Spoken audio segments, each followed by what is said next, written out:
Lah apa aja yang membatalkan puasa itu?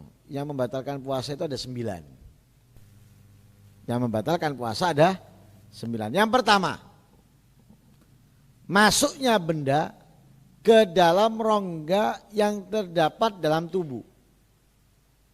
Dimasuknya sesuatu ke dalam rongga yang terdapat dalam tubuh. Lah, rongga yang terdapat dalam tubuh itu mulut, hidung, telinga, dubur atau anus, kubul, jalan depan, baik laki ataupun perempuan. Lah ini rongga yang ada dalam tubuh manusia. Lah masuknya benda atau masuknya sesuatu ke 5 anggota ini dapat membatalkan puasa. Batalkan puasa.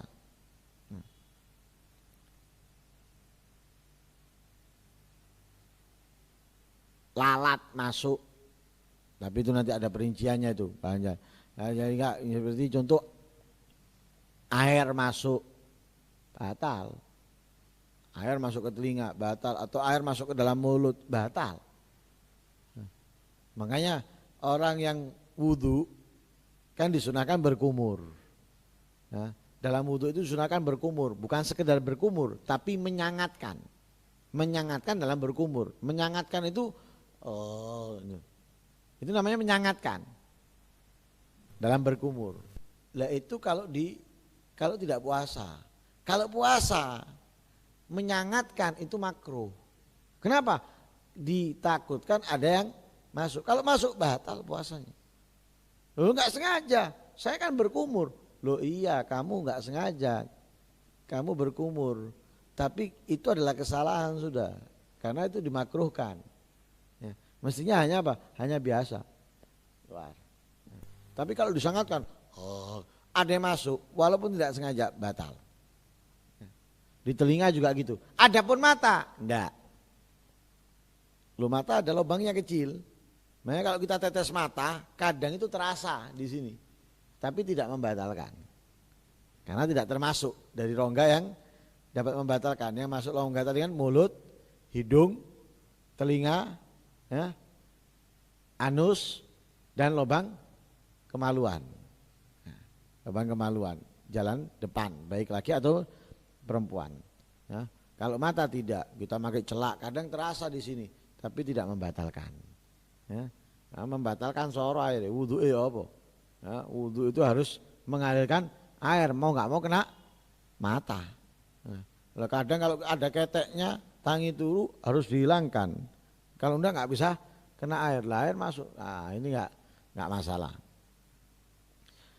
Nah, di sini diingatkan ada beberapa hal yang perlu diperhatikan saat puasa, ya, yaitu ketika buang air besar atau buang air kecil. Nah, kalau di siang hari saat kita berpuasa, artinya dari terbitnya fajar sampai terbenamnya matahari, ya, ketika kita buang air kecil atau buang air besar harus kita perhatikan. Yang pertama, jangan memasukkan jari ke bagian dalam dubur karena dapat membatalkan puasa. Yang kedua, jangan memutus kotoran yang sedang keluar. Kalau sisa kotoran yang terputus dan masuk kembali ke bagian dalam dapat membatalkan puasa. Ya, buang air besar ini, dipedot, sisanya balik, dikeluar, diputus, yang sisa kembali masuk lagi. Nah ini bisa membatalkan ini. Kenapa? Sesuatu yang sudah keluar ketika dimasukkan ke dalam itu membatalkan puasa. Ya, membatalkan puasa.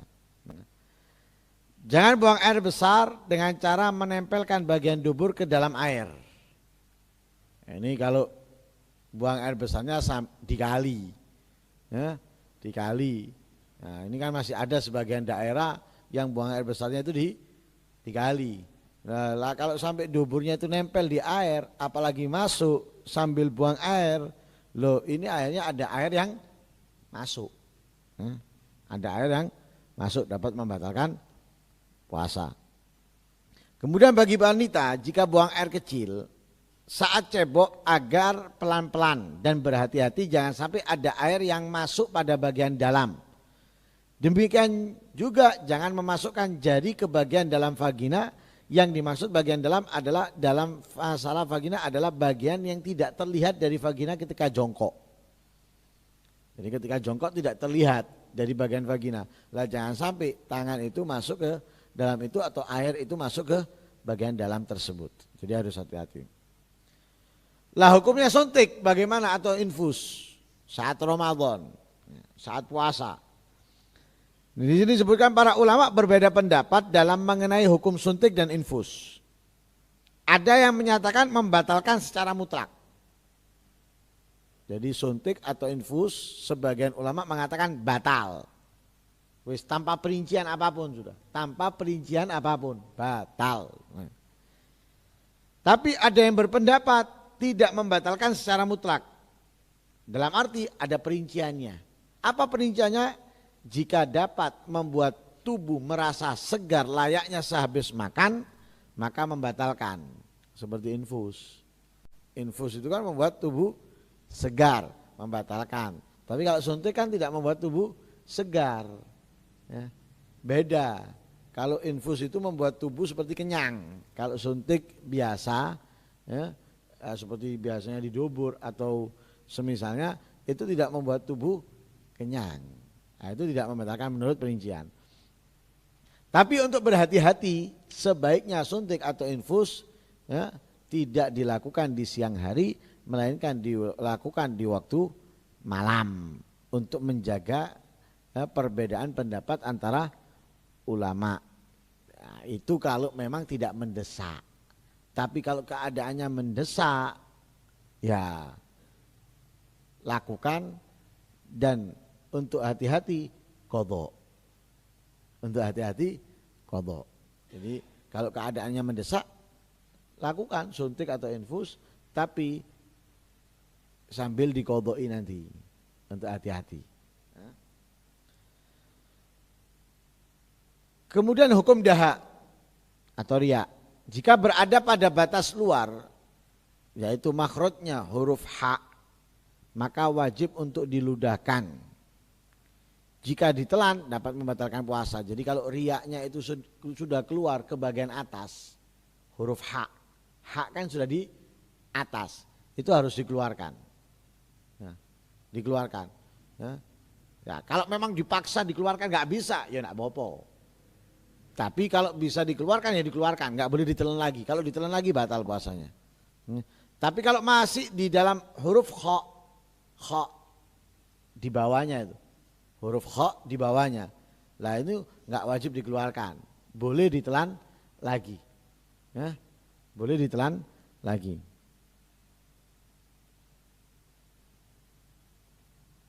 Hamzah ya, hamzah. Jadi jika berada pada batas dalam yaitu makhraj huruf hamzah, maka boleh ditelan dan atau diludahkan. Jadi hamzah. Ini kan di bawah. Ya. Jadi kalau masih di hamzah, riyaknya itu boleh ditelan, boleh diludahkan.